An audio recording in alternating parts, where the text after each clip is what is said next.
China versus US. Sorry America.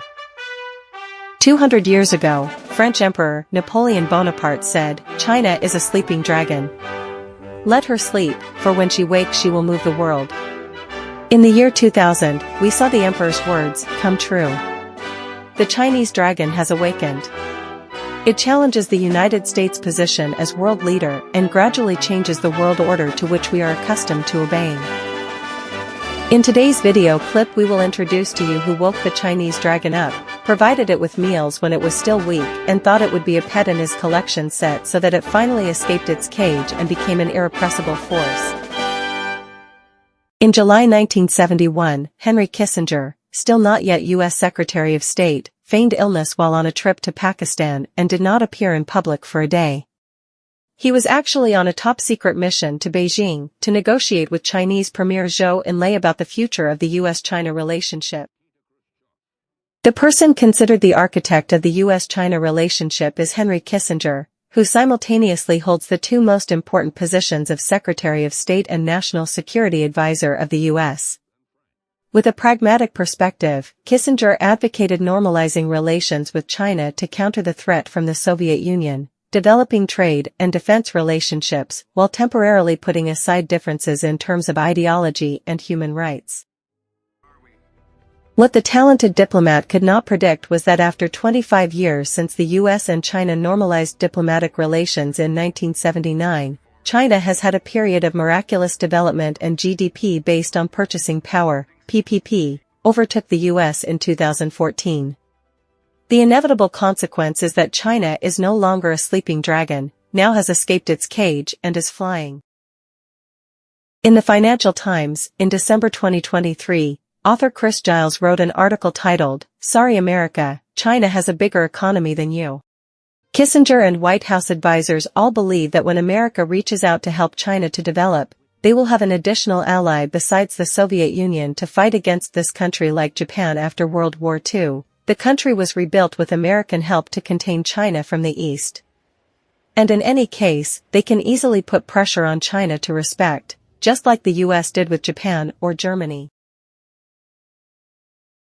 For more than 20 years since 2001, the United States has always had a trade deficit with China. The trade deficit reached a record in 2018, exceeding more than $400 billion US. This means that Americans are wearing more clothes and using more phones and household appliances made in China. During the first 3 months of 2007, mainland China's total trade including exports and imports with Japan reached $214.8 billion, exceeding Japan's total trade with the United States. If Hong Kong is included, China surpassed the United States to become Japan's largest trading partner in 2004. A similar situation also occurs with Germany, Europe's largest economy. For many years, China has been Germany's #1 trading partner. In 2023, total trade turnover, including exports and imports, reaches €253 billion, or $272 billion. For France, which has the second largest economy in the European Union, China's total trade, both exports and imports, with France in 2023 is $87.3 billion, comparable to US and France total trade in 2021 of about $80 billion. The number is nearly equivalent. America has realized rather belatedly that the rise of China is becoming an increasingly serious challenge. Unlike Japan or Germany, both of these countries have a very small domestic market with a moderate population and area, and their economies depend largely on exports to the US. China is a country with a huge area, a population dozens of times larger than Japan's, and a rich source of resources for most of the raw materials needed for production. The U.S. strategy to contain China can be seen as openly starting from the time of U.S. President Obama. In 2011, the U.S. implemented the pivot policy to Asia with the main purpose said to be building an alliance to encircle China. In addition, the U.S. deployed the THAAD missile defense system in South Korea and sold weapons to Taiwan. However, the tension was pushed to a new level when Donald Trump took office as U.S. president. He has applied a policy of containing China in many areas, from increasing import taxes on Chinese goods to arresting Chief Financial Officer Meng Wanzhou of China Huawei Group. From strengthening freedom of navigation patrols in the East Sea to strengthening relations with Taiwan. 2019 is considered the year when U.S. import taxes on goods imported from China became the heaviest. However, the overall trade deficit that year did not decrease significantly, and the adverse effects became clear. Americans had to buy more expensive goods, and about 245,000 jobs were lost due to the impact of the tax increase. The act of increasing import taxes is like kicking our own feet.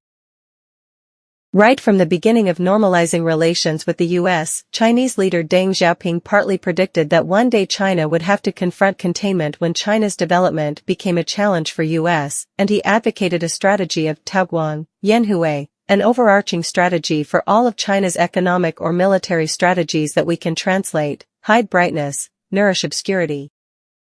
If Kissinger and his advisors had not secretly visited China in 1971, advocated normalizing relations with China in 1979, and supported the country's entry into the International Trade Organization in 2002, Deng Xiaoping's policy would not have been possible as it is today. China may very well become a country like the Soviet Union or Russia today. A development model that is self-sufficient and prioritizes the development of military power.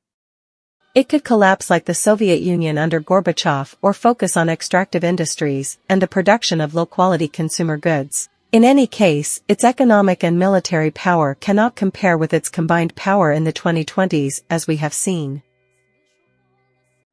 In ancient China, under feudalism, girls were often chosen by their parents to be the second or third wives in rich families. In the beginning, they often appeared gentle and docile. After a few years, when they know their husband well, they start doing things they like, not doing things their husband likes. The old husbands realized it quite late, and they had to live with that mischievous wife. There is no other way. Who hasn't had flaws?